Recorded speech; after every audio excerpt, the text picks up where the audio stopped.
All right, we're back, and it's COMP397, Web Game Programming, Week 1, Lesson 1, Part 2.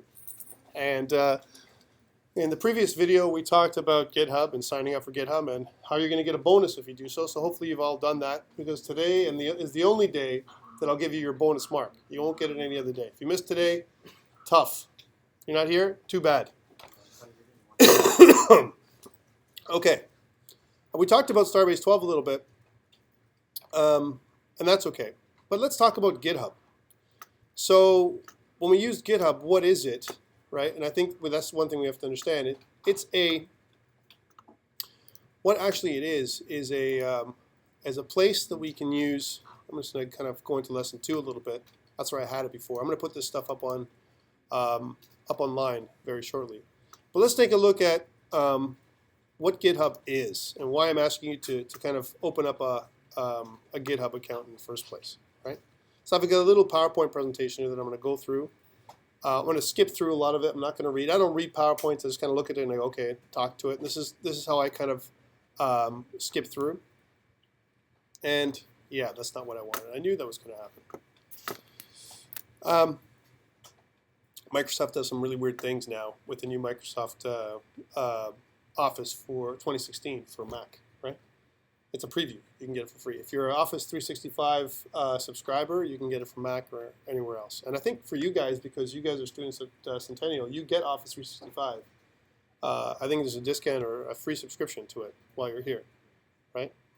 So I would recommend, if you don't have it already, it's pretty cool, right? Okay, so let's talk about GitHub a little bit and what the hell that is. So again, we went in there, you signed up. That's what I asked you guys to do for your free mark. And really what it is revision control. So where we kind of create our first version of the software, right? We're doing first version. And then what we do is we want to go to version 2, version 3, version 4, right? That's what it does. That's one way. That's one thing we use for it. And the reason why we do this is because how many times have you actually, you've written something, a piece of software, something small, little program for class, and then it breaks and you don't know what the hell you did, right? And you're like, you can't go back and fix it, right? Well, GitHub allows you to step back. It allows you to kind of go, hey, let's go back to the previous version, my previous commit, and look and see what happened, right? That's what one thing that GitHub allows you to do. It creates a kind of timestamp, a funky little code. Actually, it's a commit code is what it does to tell you, to differentiate between your last commit or your last change, snapshot, whatever you want to call it, to this one. And you can actually compare the changes you made from last version to this version, and so on. That's one thing that GitHub allows us to do. It started off with Git, which is really a command line tool that we're going to talk about in detail in this course, like how to use Git, how to connect, from the command line, as an example, to GitHub. And remember, there's different kinds of repositories out there. Repositories being containers that we're going to store our files, right? That's really what a repository is. There's a local repository, which is stuff that can reside on your system in front of you, right? There's a remote repository that happens on the cloud somewhere, right? There's different kinds. There's Bitbucket as well. There's Bitbucket and GitHub. Those are the big ones. There's also other ones that I'm not going to talk about, only because it's kind of out of scope for our course, and I can talk about a lot of different kinds of version control systems that are out there. But again, I don't want to confuse you with too many. So, and there are a lot. Let's talk Git. So Git was where it all started, around 2005. And then finally we moved into something that was a web-based service hosted on something called GitHub. GitHub uses Amazon Web Services for their backend. That's what they do. And they provide a free-to-use container for you to store your files. You guys okay over there? You're not killing yourself, eh? The chair didn't fail, did it? I don't know what happened. Right? Anyways, but that's really what it does. So unlike Git, Git was a strict command line tool. GitHub is really web-based, like we just saw. You signed up to it and so on. But there is a tool, a command line tool that kind of complements it, and we'll talk about that. It also integrates very nicely with Visual Studio 2013, right? Which is what we're going to be using. So in front of you, you're going to have a computer that might be Visual Studio 2012. Please don't use that, right? And when you download and install Visual Studio 2013 for your own system, please update, use the latest update, update 4. Now, if you're like, I don't know where to get Visual Studio, Tom. Well, you know what? Let's just go back out for a second. I'm going to escape from GitHub just for 1 second and go back out to the web so we can talk about this a little bit. And I'm going to go into the college and go into our Microsoft Dreamspark. I think we got to talk about that a little bit. Who does not know about Dreamspark? You guys should know about it by now, right? It is available to everybody who is a student at Centennial College, right? And what it does is it allows us to download the latest version of different kinds of tools that Microsoft does out there. For example, if you want to download Windows 8 and install it in a virtual machine, if you're a Mac user, which is what I've done, this is where to get it. You get all your stuff here. It also includes other versions, for example, Visio 2013, Microsoft Project, if you're a project manager or do some kind of projects, that's perfectly fine. It also has Visual Studio, Microsoft Visual Studio 2013. And if I actually click on this, so if you're here on Dreamspark, and again, who does not know the link for Dreamspark? You all have accounts, by the way. Right.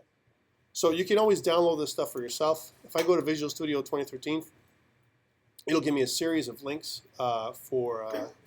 in Dreamspark here. I'm just going to I'm going to make it a little bit bigger so you guys can all see it on the screen.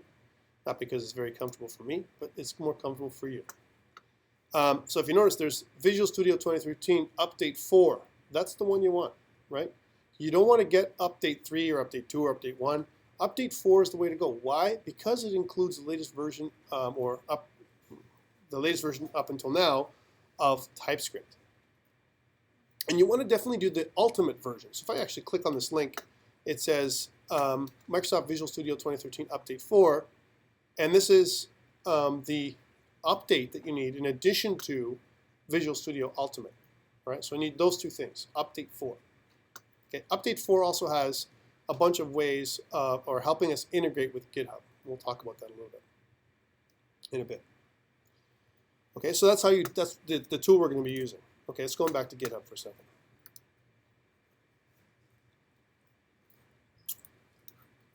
This new fandangled Microsoft stuff, I'm telling you. All right. It's not what I wanted. Give me 1 second, my friends. 1 second. Minor technical glitcheroo. Right? It's only because what you see here is good, but what you see up online when I record, something else, right? We don't want that. Okay, so let's continue. So again, 3 good reasons to use GitHub that I recommend. Version control we talked about already, so keeping different versions of the same code, right? Version 1, version 2, version 3. Everything is in one place. So let's say you come to school and you forget your laptop. That's okay, as long as you've been working with GitHub on a regular basis. You can download your code, install it on the machine in front of you, and away you go, right? And when you update back on GitHub, you go home, you can pull down the latest version, and now you're working again, and you don't have to use a USB key to run around with. You're not going to forget your flash drive and your computer in front of you. All these different things that happen to students, not going to happen to you. And the third thing, which I think is really, really important, is collaboration, because you can work with other people, right? I can have this lady over here. She can work on the front end, right? I'm going to work on the back end of my code, right? We can work together, right? And then we'll create our own application. And she can work on one part, I can work on the other part, we can create something together.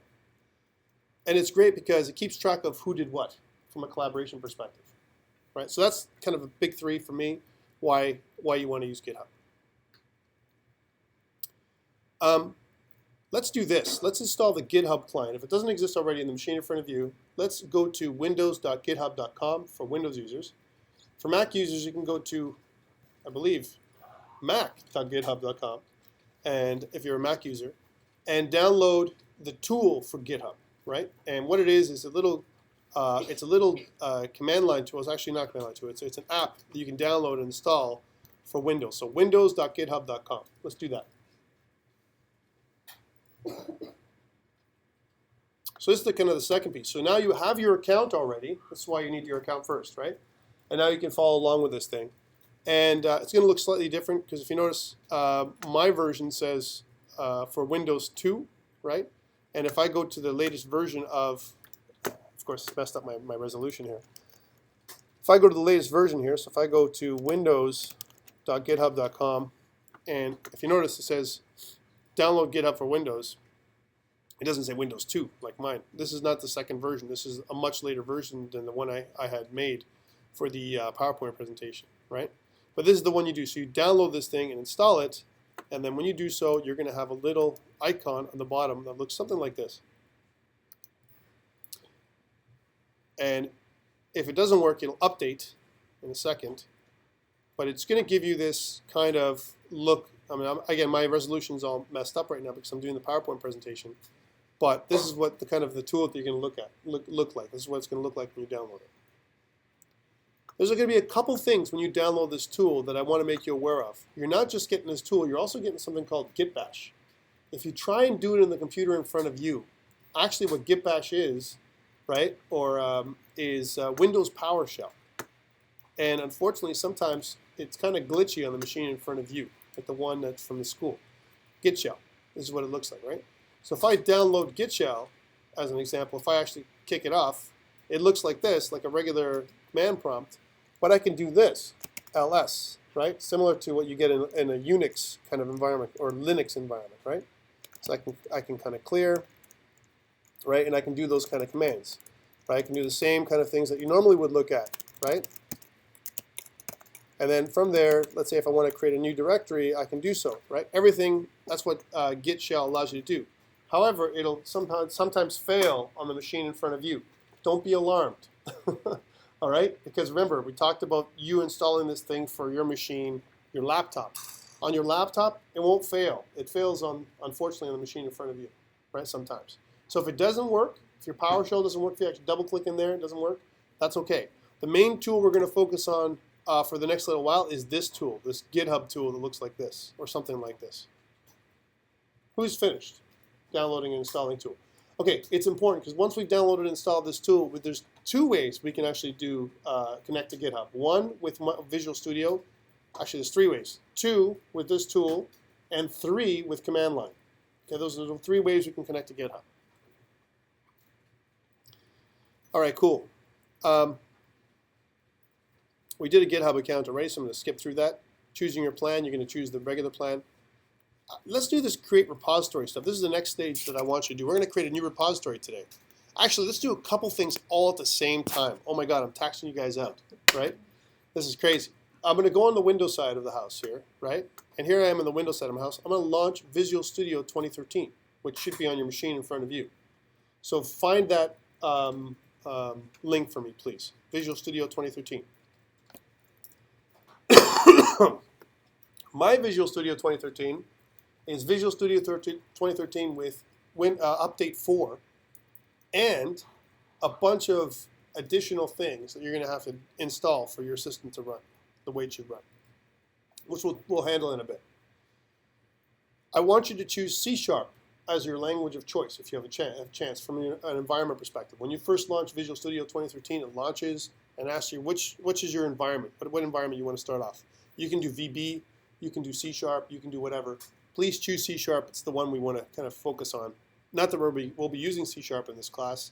It's just it provides us the right templates, the same templates I'm going to be using. All right, that's the reason what we're doing. All right, so once your Visual Studio kicks off, you should have a kind of startup screen that looks like this. Somewhat.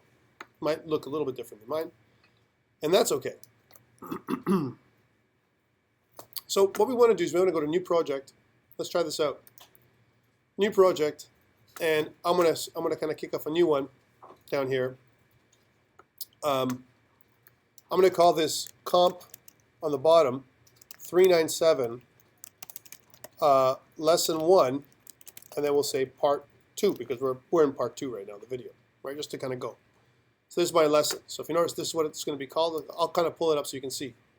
If you notice, there's a couple of check marks I'm using here for my Visual Studio. One of them is, hey, here's create directory for solution. I want you to keep that checked, that's for sure.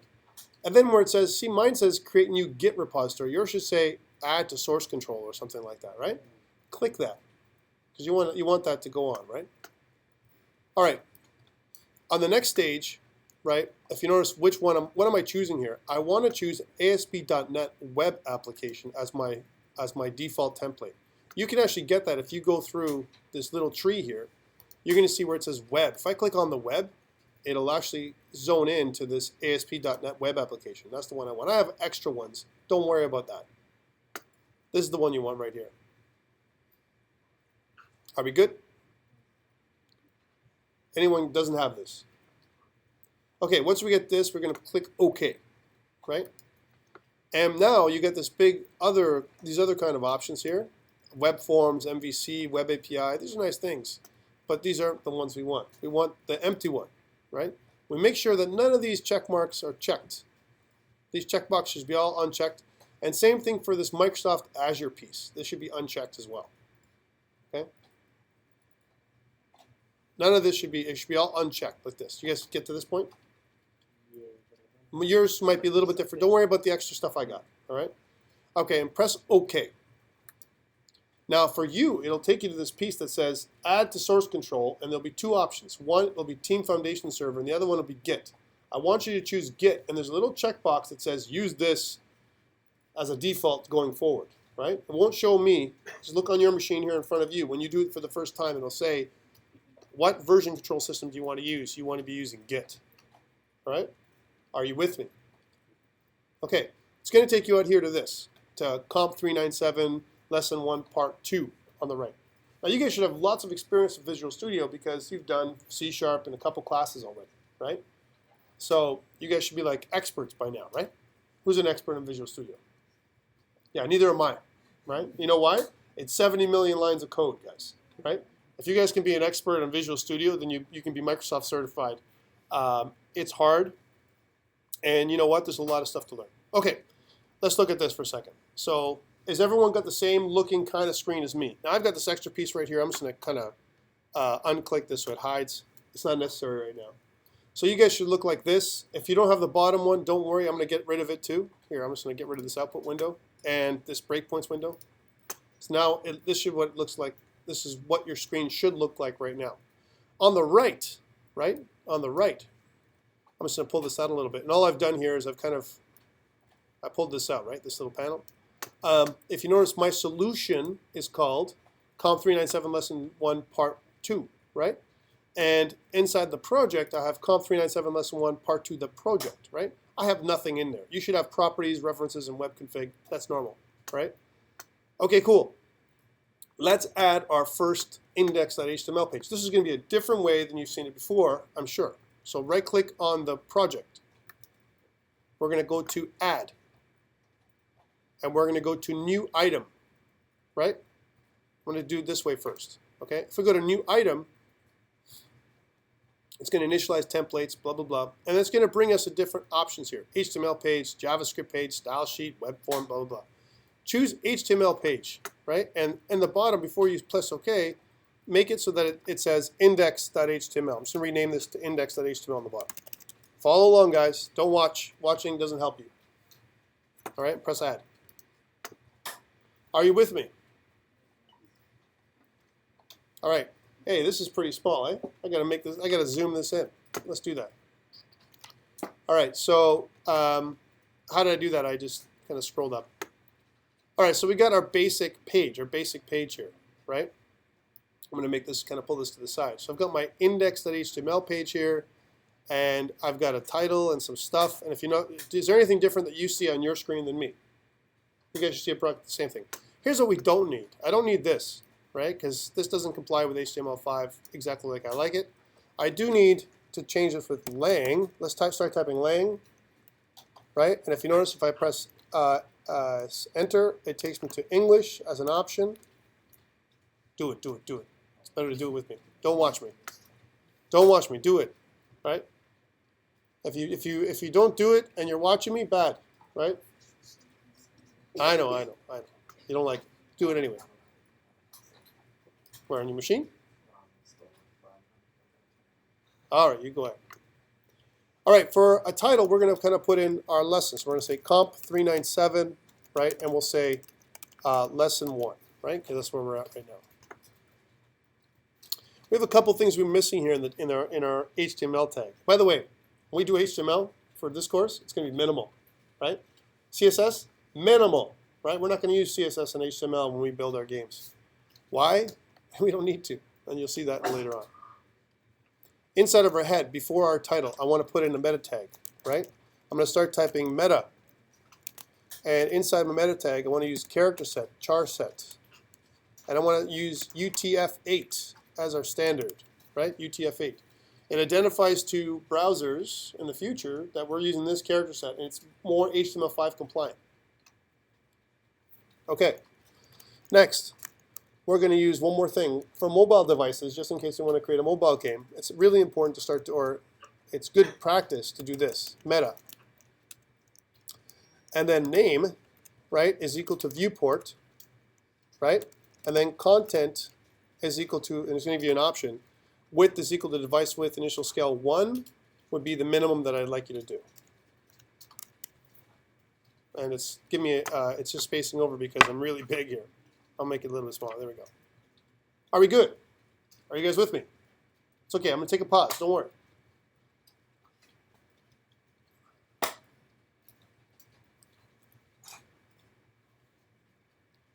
Now, my Visual Studio might look a little different than yours, and you're going to see some stuff I can do.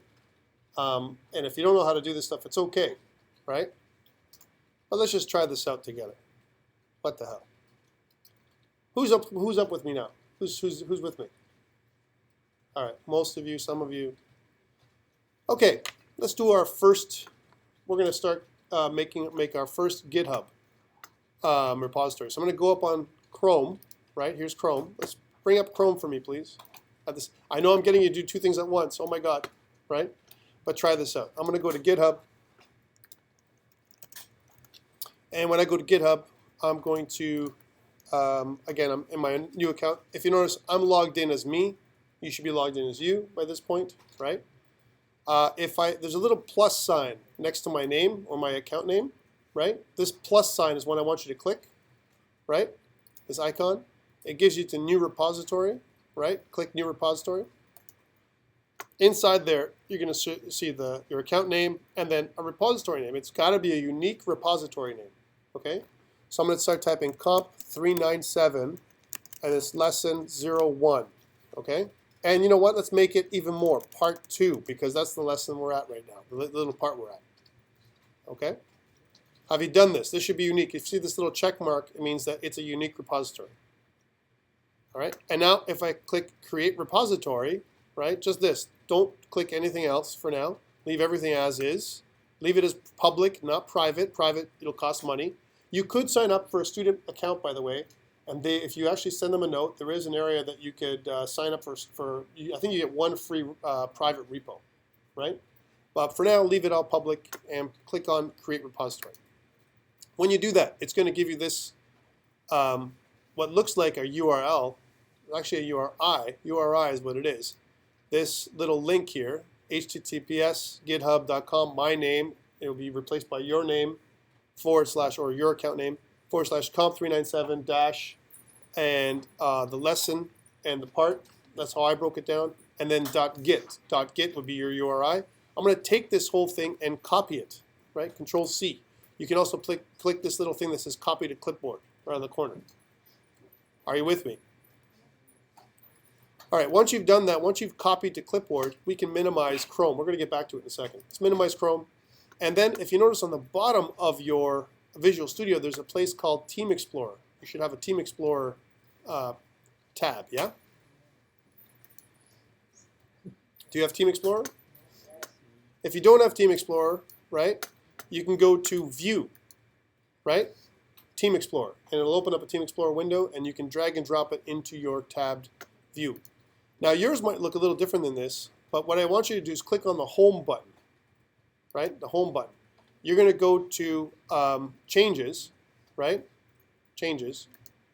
And if you notice, there's a bunch of these changes we've made. These are all the changes that it shows that we've made to our file, right? We've got, like, I've added in an index.html file. Let me just make this a little bigger for you guys so you can see this. Right, index.html file. There's a web.config file. All these other things here. There's also a section here for untracked files. Right now we have none. And up on top here we have something called a commit. We need to make a message. We're going to create a snapshot here. That's what a commit is. It's a snapshot of where my code is at this particular moment in time, right? And I need to name my snapshot whatever I want, right? the traditional way to do it is to call it something like initial commit. So we're going to do that, initial commit, right? And then when I click commit, right, it asks me to save if I haven't saved. I press yes. And now I've committed everything. That's good. But that commit happens in my local repository on my machine. I haven't sent it up to GitHub yet. So I'm going to click home, right? And I'm going to go to unsynced commits, right? And when I click unsynced commits, there's going to be this place for a URL from GitHub. That's what we get there. We put that in there, right? This GitHub link, right? And then I'm going to click publish. When I click publish, it connects to GitHub. And when I go back to Chrome, right, and I refresh Chrome, hey, guess what? There it is, right? So I've got my files, and here's my index.html, and I can actually look at the code right here online. This is how I'm going to share my code with you for the whole course, right? So everything I do is going to be up on GitHub, which means by the end of the course, you guys should be very comfortable with GitHub, all right? All right, let's go back. So I'm going to kind of go back to the front. This is the repository as an example. COMP39701 part 2. And if you notice, I'm all synced up. If I go home, there is no unsync commits anymore. If you notice, there's nothing that I've changed. I can sync again, but there's nothing that's going to change. And I haven't made any changes, so there's no changes that are showing over here, right? And this is all in Team Explorer, the Team Explorer tab. If I go back to my Solution Explorer tab, this is where I'm going to add additional files. Let's make some more changes. Okay, I'm back in my Solution Explorer tab. Are you all with me? I feel like a cowboy. Y'all with me? All right. Huh? Yes. How did I what? How did I? Okay, well, I'll go around in a second. I'll make one more change, and then I'll go around and check you guys, see if you guys can do everything that I can do, okay? One more change for the people that are with me, right? I'm going to add in, I've got an index.html file, but I want you to get into the habit of making different folders for your CSS and your assets, okay? So let's do this. Let's right-click on the, here on the project, right-click, and instead of going to add and then add new item, don't do that. Go to add new folder, right? And when I do that, I'm going to rename the folder right here. I'm going to call it CSS, right? I'm going to do the same thing. I'm going to do another one. Right-click. I'm going to go add. I'm going to go new folder, and I'm going to add in something called scripts, right? I'm going to right-click. I'm going to add. I'm going to go new folder, and I'm going to add another one called assets, right? I'm scaffolding out my app here, okay? And under assets, let's add a couple of more folders. I'm going to new folder. This is all how to create new folders here, right? Watch me as I do it. Do it, please, with me. Images, right? I'm going to add new folder underneath this folder. We're going to call it audio, right? And then add new folder, and the last one is going to be fonts. So there's a few assets. They're just folders right now. They're empty folders. Under scripts, I'm going to add new folder. We're going to call it libs or lib. Okay, cool. So I've got my folders, but I've got no files. Let's add a file in my CSS folder. I'm going to right-click on CSS here. I'm going to go add, and I'm going to add style sheet. We're going to do. By the way, guys, if you're not getting this, we're going to do it all again. Don't worry. It's not going to be like this is the only one we're going to do. Okay. Style sheet. In my style sheet, I'm going to call it main.css. I'm not going to put an extension to it. It's just going to name it for me. Here's main.css. And if you notice, it adds a little body tag in there as a basics. I'm going to leave it as is and close this up. Here's main.css. And you know what? I'm going to create another script file. And here's where we get crazy. Right-click on the scripts, add, and I'm going to add a new TypeScript file for now, right? I'm going to call this game.ts, right? It's going to ask me, hey, when you do a TypeScript file, and this is where we're going to get funky because you're going to say, hold on a second, what's TypeScript, Tom? I don't understand. Don't worry about that. Right now, for this, just press no, right? when you go to TypeScript. And I have a little bit of a different view than you do. I have a split screen. I have my TypeScript on the left side, and I have this other thing on the other side. Don't worry about that right now. Let's leave it as is. I'm not going to do anything with this file. I'm just going to close it down right now. Okay, so I got a couple files. I want to connect them up to my file here, right? Here's my index.html file. I want to connect these up. How do I do that? How do I connect my CSS file to my HTML? What do I type? I want to connect my CSS file I created just here under my CSS folder. What's that? Say style? Huh? Link, href. Oh God, you guys are so archaic. Here's the way I do it. I just drag and drop. Right? So, I don't know if you guys like that. If you guys don't like that, you can go type it in if you want. Go ahead. Right? But I like dragging and dropping. Right? So I'll drag and drop from the right side to the left side, and now I have my connection. Okay, this is cool, and this is the thing I want you guys to start getting into. I want to do my comments, so I'm going to start typing my comments here, right? And inside here, I'm going to say, JavaScript files, or JavaScript section here. Underneath that, this is line 12, and underneath that, I'm going to drag and drop my game.ts file, right? But TS is TypeScript, and I need JavaScript. But what it does is it translates it for me into game.js. Okay, so for now, let's leave it the way it is. Got a couple files in here. My body's empty. My body tag, right? And how do if I was going to type in, I want to have a title, an h1 tag inside a div tag, and I want to have a paragraph tag inside there because we're going to do like a hello world. What do I do? I'm going to ask, Ali, you're the best. Tell me. Oh, what? Oh, yeah, man. Oh, yeah, you're the best. I wasn't listening. Oh, yeah, man. Come on. Yeah. What's the Oh, yeah. Come on. the question? I want to do a div tag and an h1 tag and a paragraph tag. What do I type? Tell me what I type here. For the div? Yeah. The brackets and div. Div, no. And then I'm going to do a greater than sign. And inside there, I want to put a h1 tag. Next to it, I want to put a paragraph tag, and I want to press tab. Right? And when I do that, it's bang. Right? It does that. What am I using? Zen Coding, which is part of Web Essentials 2013, which we're going to talk about in a second, right? In my h1 tag, I'm going to put hello world, right? And in my paragraph tag, right, it's not enough for me just to have a paragraph tag. I got to have some stuff in there. So I'm going to have lorem ipsum text, right? I want lorem ipsum text, about 50 words, right? Lorem 50. And then let me go to, hold on a second. So now that I'm doing this, right, I want this thing to run, right? Because it's really important I test my stuff out. Well, I'm going to test it here in Google Chrome, right? So let's see if it runs. It'll run in Google Chrome. If it gives me errors, well, there it is. Hello world, right? One thing I want you guys to get used to, I use Google Chrome a lot. You can use whatever browser you like. If you really want to use IE, hold on a second. I got to cough a little bit. You go ahead. Although it's changed, I can't say enough about Microsoft for the last little while. Microsoft has really changed the direction.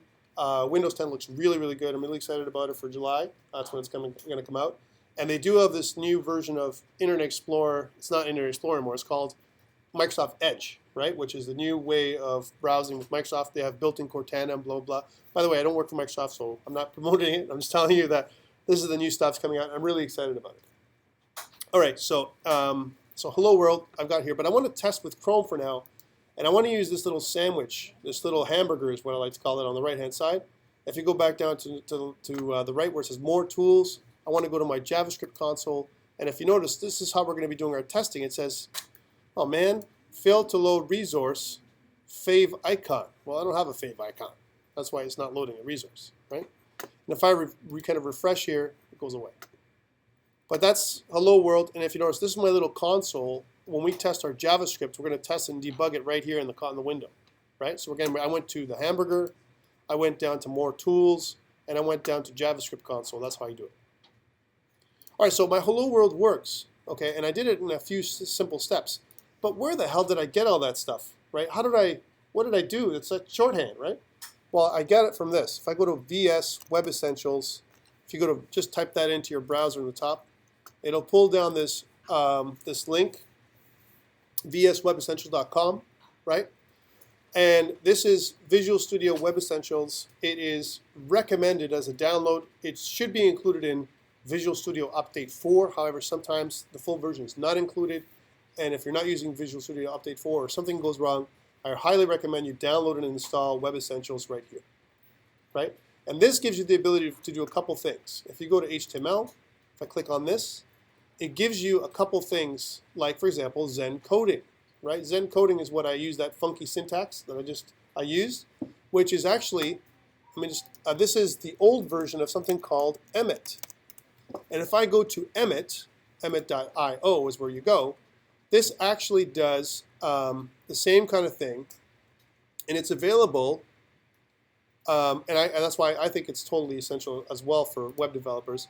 If I go to documentation, it actually shows you how to use Emmet and the syntax for Emmet, which is very similar to what we were doing in Zen Coding. Zen Coding is the old version of Emmet that's included in Visual Studio 2012, 2013, and 2015, right? And it's a shorthand for how to do web stuff. So even if you're not using it for this course, right?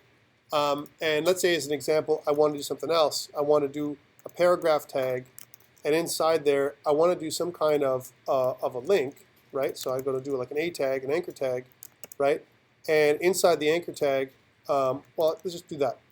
So if I type that in, it gives me all the code. I don't have to type all that stuff out. I don't have to remember it at all, right? What about if I want some kind of placeholder images? Like I can go kind of like this, place, right? As an example, place. If I go place, it actually gives me a placeholder image that's 30 by 30 by just typing place, right? If I want a certain size, let's undo.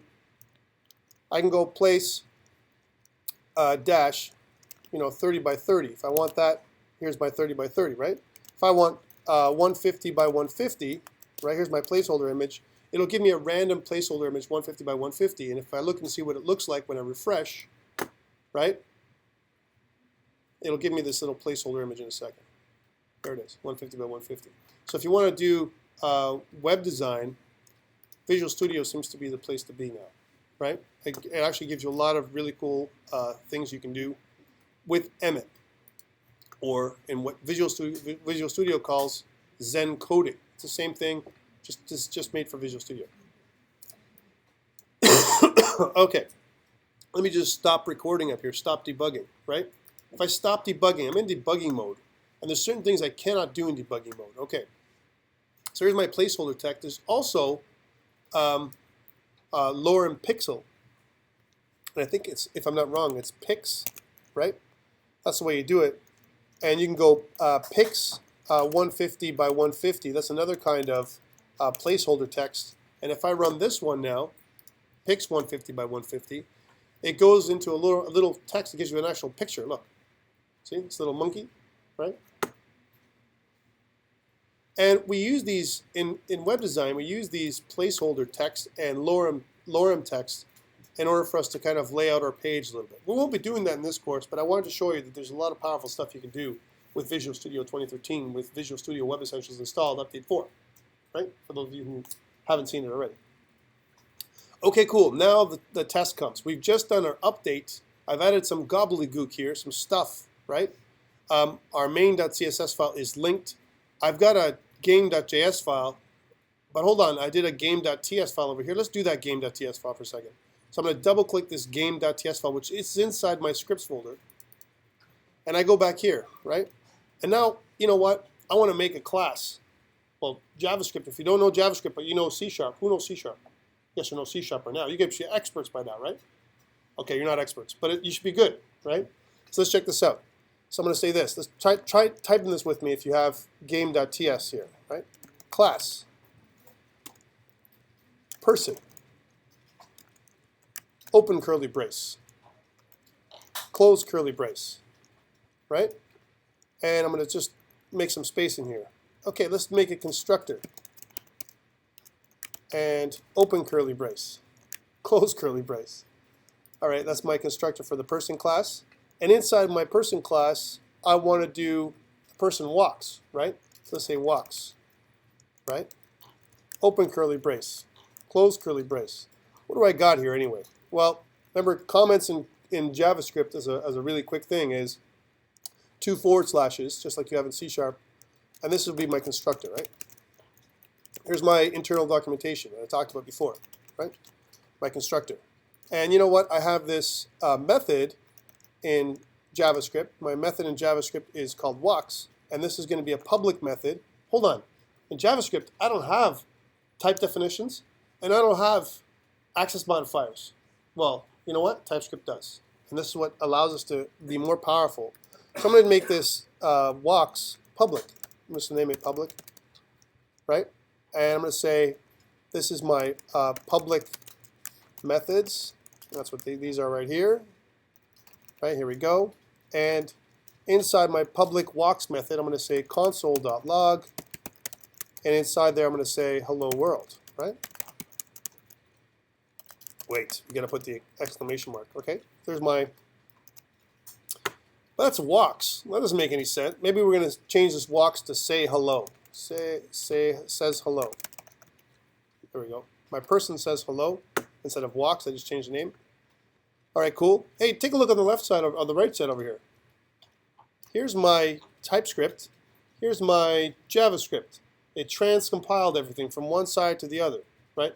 Hey, I like that word, transcompiled. That's really actually a word they came up with, right? And I'm just giving you a preview here. Don't worry, you don't have to know everything right now. I'm just showing you. We're going to go back over this 20 times until Sunday, you know, kind of thing, until we get to, till you guys get really comfortable with this.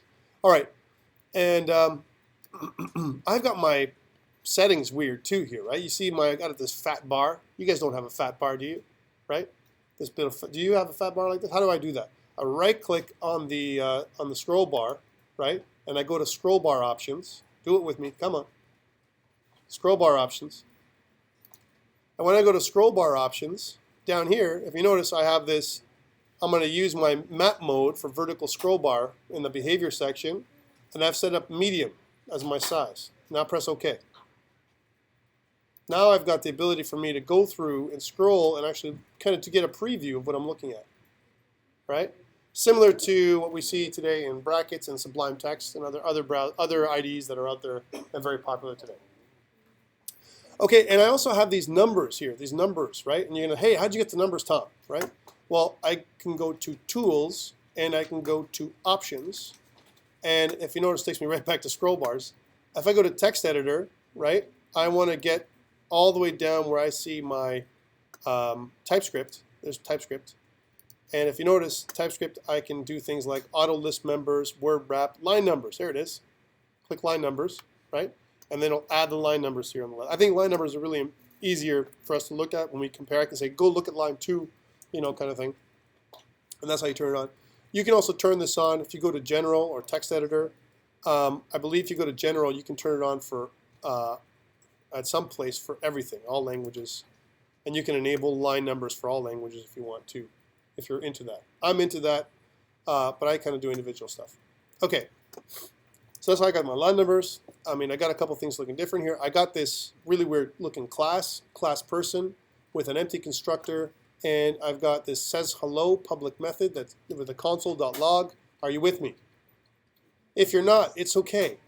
It's okay. I know. I'm going to get back to it. I'm going to do this all again for you guys. Right? We have lots of time. Don't worry. We're only at 9:49.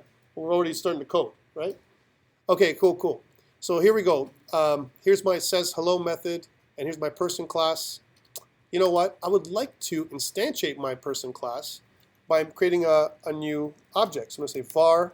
We use var in JavaScript to declare variables. We're going to say var, and inside this we're going to call this my person, right? My person is equal to a new person object, right? With the empty constructor. This notation should be very familiar to you, right? And you would not be able to use this normally, not the same way in JavaScript. If I press enter, and now let's take a look. If I start typing my person, it gives me some code hinting or IntelliSense. And if I start my person dot says hello, it comes up, right? And there we go. My person dot says hello, because says hello is a method that I've described here in the person class. I'm going to save it. When I save it, I'm going to go back to the other side so you can see it here. Take a look. Here's my person class, but it creates what we call, what we're going to learn about in this course, called an anonymous closure, right? Actually, it's called an anonymous self-executing closure, right? That's what this thing is, from here to here. We're going to learn about that later on, so don't worry about that right now. But this is what the JavaScript looks like, a little bit uglier than this right here, right? Okay, we want to run this thing now, right? So I want to kind of point to this thing, right? Well, you know what? Even though I've got this class, this thing won't run unless I point my index.html at it, right? So I'm going to kind of create this inside of functions. I'm going to say function, right? We're going to call this init, right? And I'm going to put my curly braces in here. I'm going to take this stuff here. I'm going to cut it. I'm going to put it inside my function, right? That's all I'm doing here. And if you notice on the right-hand side, when I save, it transcompiles and it creates that function. All right, cool, cool. So I've got my function. I got to point to it now for me to run it, right? I'm going to say hello, hello world. That's what I wanted to say, right? And I'm going to go back into my index.html here. And if you notice, here's my script.js, my game.js file down here. That's cool, but I'm not running it anywhere. But here in my body tag, right, I can use a event handler, an onload event handler. So when I onload, I want to run my init function. Right, that's what I'm doing here. So as soon as my body loads, right, it's going to go to my game.ts file and run this function right here. And that's what's going to launch. That's going to declare a variable called myPerson, which is my object, a new object. And it's going to run the method says hello, which I've defined here, that's going to output to the console. Where is the console? We got to get to it with that hamburger we showed you last time. Let's take a look at that. Let's run this thing actually. It's going to run, right? Here we run it. Oh, wow. I got an interesting picture there. It's a random picture, right? And I'm going to go down to more tools. I'm going to go to JavaScript Console.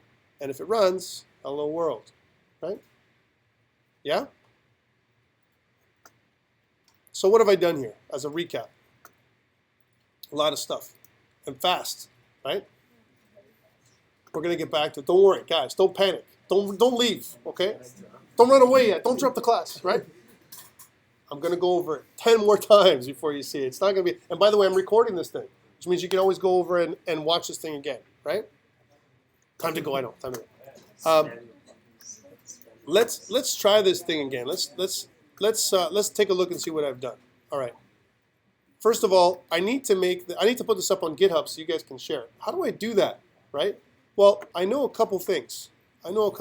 One thing is, I need to go to home. I need to go first of all to Team Explorer. Let's go to Team Explorer. And if you notice, there's some untracked files this time around. I don't want to untrack anything. I want to add all. I want to track it all, right?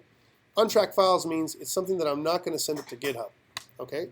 So I'm going to make a new commit. I'm going to say added, here's my commit, added hello world contents to project. I'm making this up. And then I'm going to click commit. And I'm going to go home. And I'm going to go unsync commits. And I'm going to click sync. And when I do that, now go back. If you go to my GitHub account, and again it's this link here, COMP397 Lesson 1 Part 2. If I refresh, I see that there's 3 commits now on the left-hand corner, right? And if I go into that, I see that there's an index.html with all my changes, right?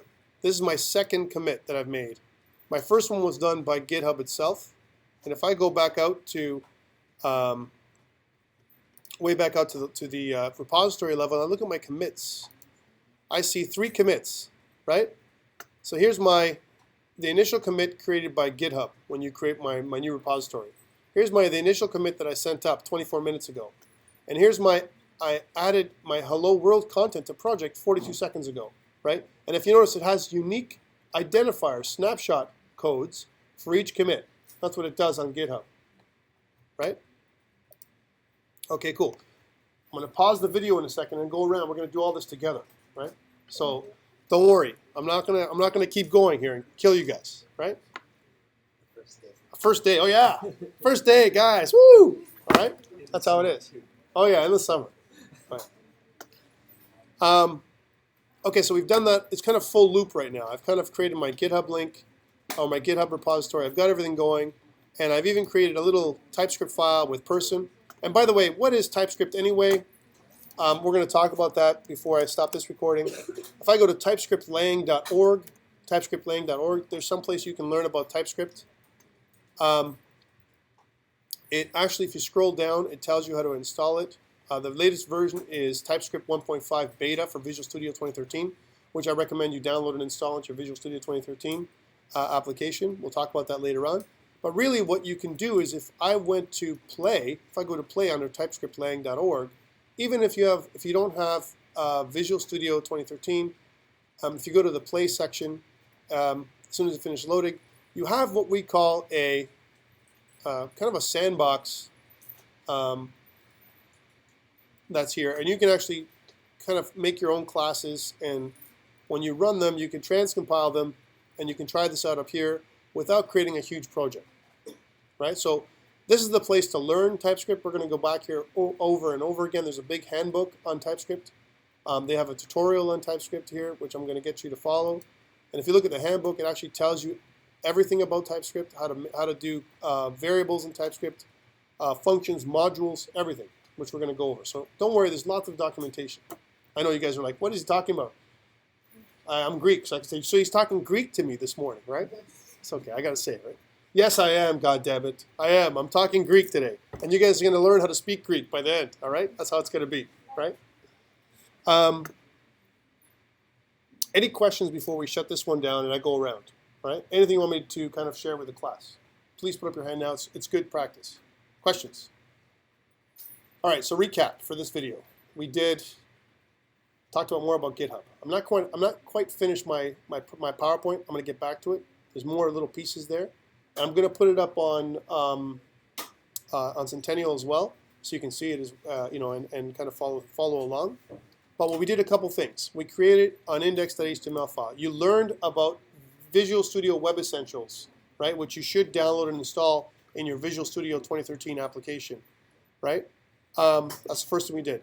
We did shorthand to create this stuff in the body tag, in the div tag, and the h1 tag, and the p tag, and so on, called Zen Coding, which we took from Visual Studio 2013 Web Essentials, right? We actually connected a game.ts file. I'm just going to stop debugging here for a second. And when we create a game.ts file, the TS extension is the TypeScript extension, and Microsoft Visual Studio 2013 recognized that and created a different kind of space for us to work within so we can use TypeScript files when we create our games in the future. That's what we did. We actually dragged and dropped everything. I asked you guys what's the code for me to connect, and I didn't code anything. I dragged and dropped everything from the right-hand side to the left-hand side to build out my HTML document, right? There was no typing, actually, except for some of the stuff I did over here, right? And we're going to practice that over and over again as we move forward. So let's pause the movie there, and I'm going to go around and I'm going to check to see if you guys all got it, all right?